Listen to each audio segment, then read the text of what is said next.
Hello, everyone, and welcome once again to the Temple Institute Parsha class. My name is Gedalia Meyer, and I'm podcasting from Ma'ale Adumim in Israel. When we contemplate the number of people that have lived on this earth, things can get quite overwhelming. Recent estimates put that number at around 100 billion. It's well beyond anybody's ability to comprehend such a number. If we go to some event where there are 100,000 people in attendance, it is too huge of a crowd to ever hope to put faces on the people. But the number of people who ever lived is 1 million times that. It's like talking about cosmic distances. Nevertheless, if we do ponder over all of those lives, we may find ourselves wondering, where did they all go? They lived and then they died. They had feelings and thoughts just like we do. They probably had an ego which forced them to imagine that their life and their well-being was about as important as anything else in the world. They had dreams and desires and fears and the need to love and be loved, but they are all gone, water under the proverbial bridge. Where did they all go? The vast majority of those people are completely forgotten today.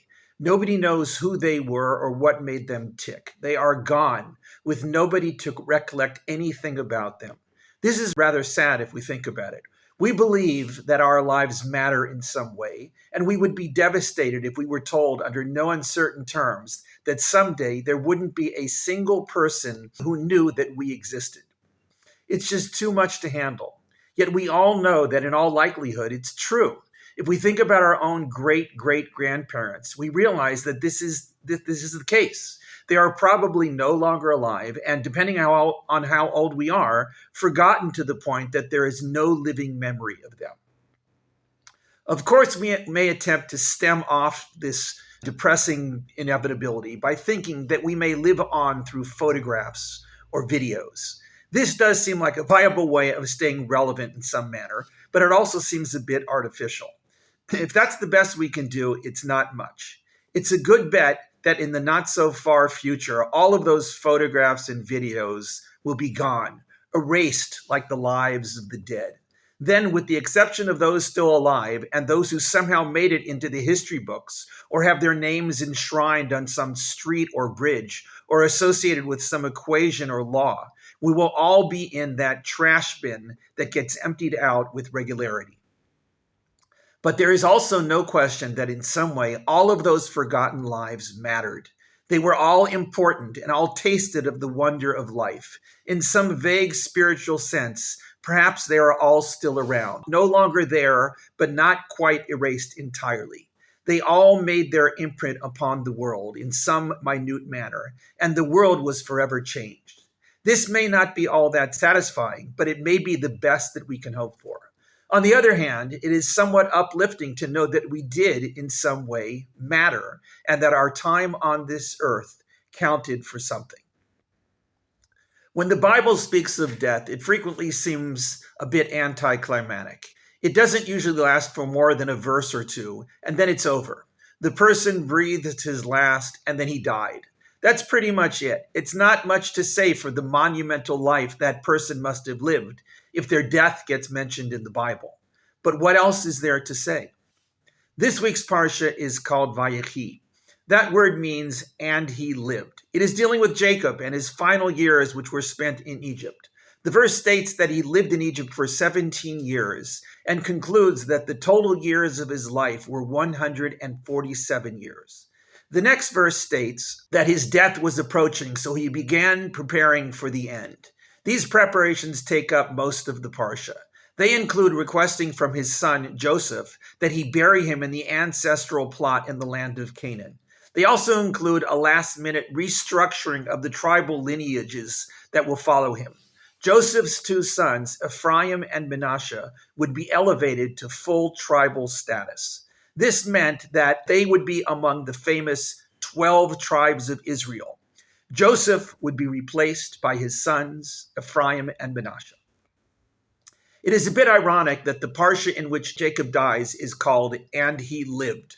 This irony was surely not lost on those who arranged these Parshas and their names. Perhaps it is a veiled way of saying that even though Jacob died in the course of this Parsha, he would also live on and never really die. Through his legacy and the influential events of his life, he would go on forever. The Israelites and the Jews, and by extension, all people in the world who have in some way been influenced by the Bible and these stories, have become a living reservoir of Jacob's life. In addition to elevating the tribal status of Ephraim and Menashe, Jacob also told Joseph that he wanted to bless them specifically before he died. This blessing is surprisingly complex. There seem to be two blessings, one for Joseph, which somehow goes through his sons, and the second for Ephraim and Menashe. The blessing for Joseph has become very famous, dealing with angels and redemption from evil, and the reassurance that God will always be there in some way. In it, Jacob says that his name and the names of his fathers, Abraham and Isaac, will remain with his descendants. When it comes to the blessing for Ephraim and Menashe, things get a bit more complicated.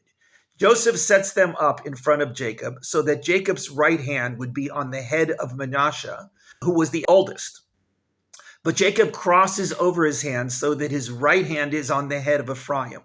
When Joseph attempts to correct him, Jacob refuses to let him, insisting that although Menashe will be a worthy founder of a tribe, Ephraim's destiny was to be even greater. The actual blessing has become part of Jewish ritual. It is very simple but very profound. Through you, Israel shall bless in saying, God shall make you like Ephraim and like Menashe. Following this is a long section in which Jacob gives his final blessing to all of his sons. Some of these blessings certainly fit the description of mixed. They are harsh and to the point, illustrating the defining features of each son's personality that would somehow influence the fate of their descendants. With some, there is leadership and royalty. With others, it is craftiness and perseverance. The first three, Reuben, Shimon, and Levi, are reminded of their misdeeds and reckless behavior. When it all ends, Jacob gives his sons his final instructions concerning his burial, pulls back his feet on the bed, and breathes his last breath. It is over. The rest of the parsha deals with the actual burial, which was a large ceremonial process. They had to take the body all the way from Egypt to the land of Canaan. They buried him in the Machpelah cave alongside his parents and grandparents and his wife Leah. When they returned, there is a little drama concerning the other sons' fears that Joseph would finally take revenge on them for what they did to him so long ago, now that their father was gone. But Joseph reassures his brothers that he had no intention of doing anything of the sort. This was all part of the divine plan to bring them to Egypt, which would set the scene for the next book of the Torah, Exodus. Let's get back to that blessing Jacob gave to Ephraim and Menashe. It certainly is short and to the point. The words again are, through you Israel shall bless in saying, God shall make you like Ephraim and like Menashe. It is important to remember that this was to be a blessing to Ephraim and Menashe. It is also important to remember that Jacob specifically crossed over his hands to impart the more powerful blessing to Ephraim, who was younger. He did this even against Joseph's objections. The Torah even states immediately after the blessing that Jacob had positioned Ephraim before Menashe. What does this blessing really mean?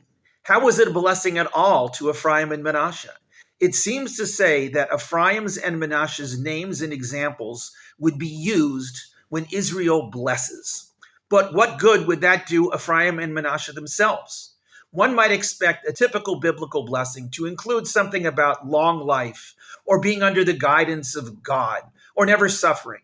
But from the looks of things, none of that was included in this blessing. In fact, it is not the least bit clear how this statement was even a blessing at all.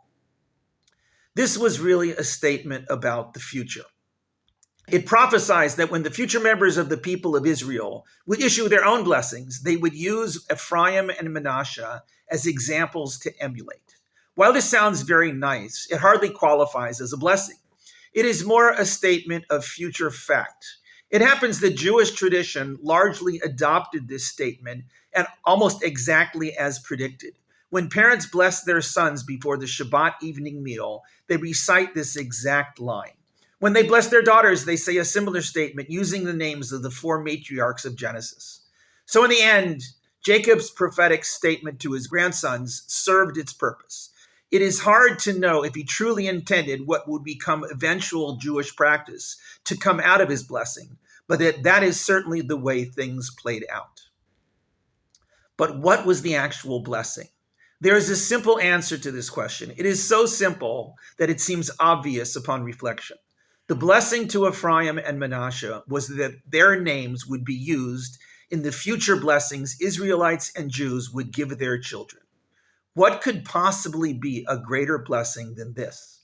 Every Friday night, hundreds of thousands, perhaps millions of Jewish children receive this blessing from their parents. The names Ephraim and Menashe are heard in hundreds of thousands of homes every week. They have lived on in a kind of immortality that they couldn't have dreamed of if they had just lived out their lives as founders of tribes of Israel. As great as that might have been, it pales in comparison to this.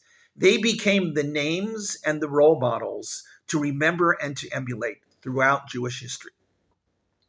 This is quite amazing. Ephraim and Menashe are long dead, having passed away about 3,500 years ago. But they live on through this blessing. There is virtually nothing they could have done during their lifetimes that would have generated this kind of immortality. Perhaps we all have a little taste of this form of immortality through the small but indelible impact our lives make on others with whom we share them. Whatever we say, whatever we impart, however we are perceived, lives on in a kind of immortal echo that never really dies. Shabbat Shalom.